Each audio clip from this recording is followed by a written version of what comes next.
Hi, and welcome back to Tip Tuesday with the Giving Project for Children. This week, I'm going to continue to answer the question of why did we change all this to this stupid math? This week, I'm focusing on addition strategies, and I'll get to those in a minute. But if you didn't watch last week's video, go back and take a look at it. There are three main purposes that I highlight of why I think that this new math is beneficial to a broader range of kids. I had so much feedback that people really felt like this would have been beneficial to them if they were in school. So stick with it, and if you have any questions, continue to reach out. I've had some people just send me pictures of problems and try to ask if I could give them help. So happy to help in any way. Now let's get right down to it. There are four main addition strategies that I teach my kiddos, and I'm gonna go through each of them with you. First, standard algorithm. That's the traditional column, line it up the way that you and I learned by memorizing it and by doing worksheet after worksheet after worksheet to burn it into our brain. This is a great strategy for a lot of kids, but it doesn't work for everyone. I usually teach this strategy last, but it is a very important strategy for kids to have an understanding of. Another strategy is number line. Pretty easy for most people to grasp. You draw a number line, do one number, and then you can add on using either large humps for tens or hundreds and then small little humps for ones. Another one is by place. So you break that number apart and add the hundreds and add the tens and add the ones, or obviously smaller numbers if they are, and then you add those answers together. This is a very popular strategy with my kiddos. And the final strategy I teach is break one number apart, in which you keep one number whole, you don't change it, and then you break the other apart and add pieces of that number to your original number. It's also a really popular strategy because kids can do this mentally very easily. So now I'm going to break in and show you how to do each of these strategies, and I hope that this is helpful. All right, so let's get right down into it. I'm going to first show you three strategies: number line, by place, break one number apart, and then I'll go over standard algorithm just as a quick reminder. So the first one I'm going to do is number line. So the first thing I tell my kids to do is to leave some space and then draw a number line across, and then I ask them to pick the larger of the two numbers and place that on the number line. Okay? Then I'm going to tell them that we are going to start jumping. Okay? So we're going to start jumping, and I see this 30 and 6. So if you are talking about higher level kiddos, they might just automatically jump the 30 and then jump the 6, but your little kiddos might jump just a little bit. So they might jump, okay, 10 plus 10. And that gets me to 52. And always make sure that they write down what this is here. Okay, well, I'm not there yet, so I can only do another 10. Plus 10. That gets me to 62. Okay, I'm 10, 20. So now I'm there. And that's 72. So now there's my 30. Okay, and now I need to jump. How much left? I have 6 left to jump. So now I'm going to jump 6 more, and 72 plus 6 is 78, because I always just tell them to look at the ones column. One of the things that I always tell my kids to do is to box their final answers, because when looking at this work, it's hard to see what the final answer is. So I always make sure that they box their final answer. So there it is. So that's number line. If your kiddos were maybe doing it and maybe a little bit older, their number line may have looked like this.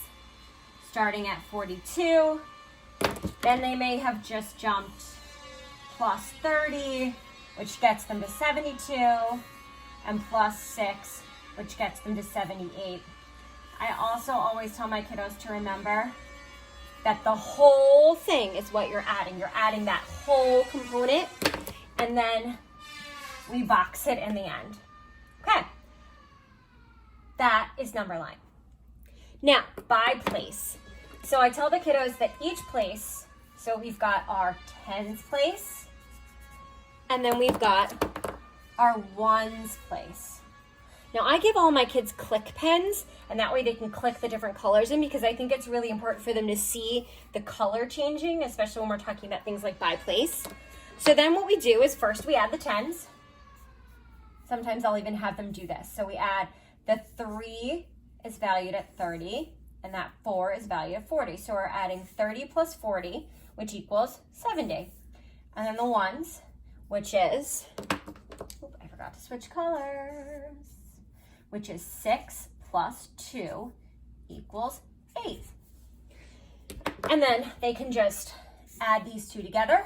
70 plus 8 equals 78, and box your final answer. And then we always talk about, does that make sense? Does it make sense that 36 plus 42 equals 78? Yes, it does.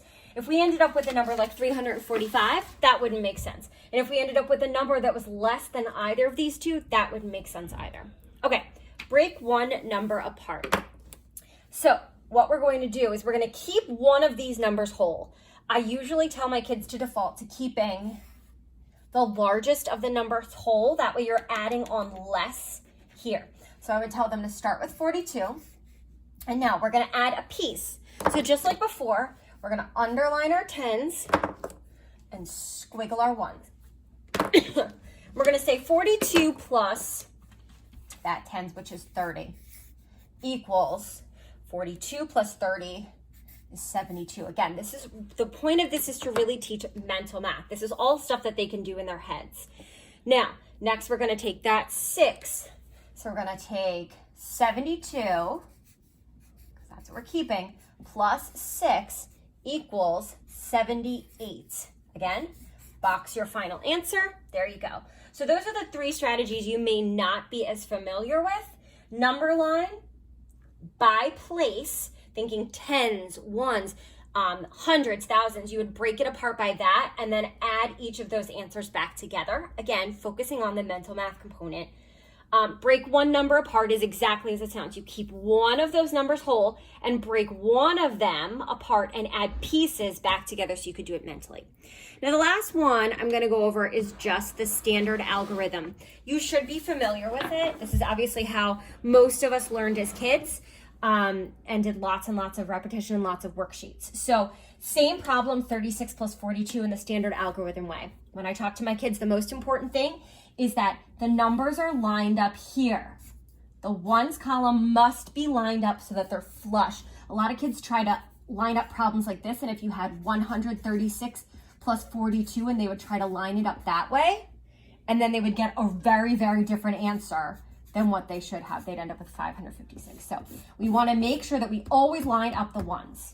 And I always tell my kids, always do the 1s column first. And we practice it over and over and over and over and over. And so they know that we always do that 1s column first. We line it up, we draw a line to divide the columns, and then we say 6 plus 2 is 8. We have nothing to carry over here. So then we go right to the 10s column, 3 plus 4 is 7, 78. Again, you may be looking at this and saying, I don't understand, this is so much simpler than all these other strategies. But the problem lies when you have things like 39 plus, let's say 239 plus 74. And now, okay, so say the kids divide the columns and they remember to always do the 1s column first. 9 plus 4 is 13. And then a ton of kids will end up putting that 1 either down here, putting it in the same box. So just remembering to carry that 1 can be very difficult. Oh, okay, well now we've got 3 plus 7 is 10. No. That's one of it too. So it's 11. So there's a lot more mistakes that can happen in this way. And this is a great strategy. It may be the strategy that is right for you or right for your kiddos, but we want to give them the opportunity to choose a strategy that they can do with efficiency. And when I tell my kids about efficiency, picking their efficient strategy, it's a strategy that they understand, that they can do relatively quickly, and a strategy that they make very few mistakes.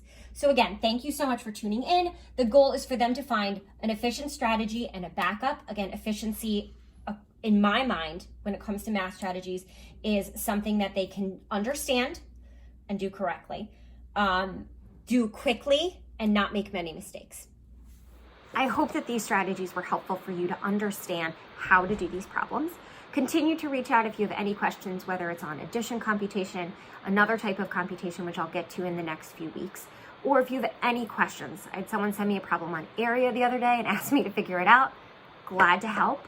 And I had some people asking about some other things that we'll get to in the next few weeks. Please keep sending me your questions. Remember, we are all in this together, and I'm happy to help in any way I can. Thanks so much, and stay safe and stay sane.